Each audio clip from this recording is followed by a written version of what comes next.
la série en plusieurs tomes, même si chaque tome paraît avec une parution classique, je dirais 10 mois entre chaque album, euh, ça oui, enfin ça je réponds donc à notre ami Jaja, j'ai du mal à faire des séries en 54 planches. Tendance à m'étaler parce qu'en fait la conception, enfin le scénario d'une bande dessinée c'est très court. C'est l'équivalent d'une nouvelle. Il faut vraiment ramasser complètement son sujet. Moi j'ai tendance plutôt à faire le contraire.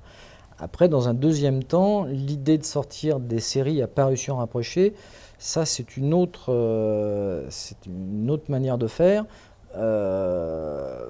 qui là vient d'une demande de lecteur de ma part. C'est-à-dire, moi j'ai beaucoup de mal quand j'ai une série qui m'intéresse à attendre un an pour avoir le prochain tome. Et c'est vrai que la possibilité d'avoir tous les 3, 4 ou 6 mois un nouvel album, c'était quelque chose, moi, qui en tant que lecteur m'intéressait. Donc effectivement, après, en tant qu'auteur, je le mets en pratique. Donc c'est un peu différent, quoi. Mais c'est vrai que le rythme de parution dépend plus du dessinateur que du scénariste quelque part.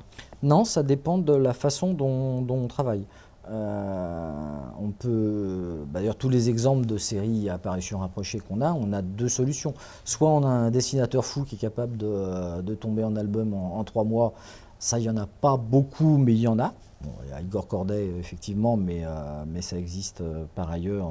D'autres camarades qui sont capables, effectivement, au lieu de faire 5 planches par mois, ils sont capables d'en faire 10, 20 ou 30. Donc ça, c'est une possibilité. L'autre possibilité, c'est de varier les dessinateurs. Et d'avoir plusieurs dessinateurs sur une même série. Ce qui se fait aussi, le cas, c'est ça, par exemple.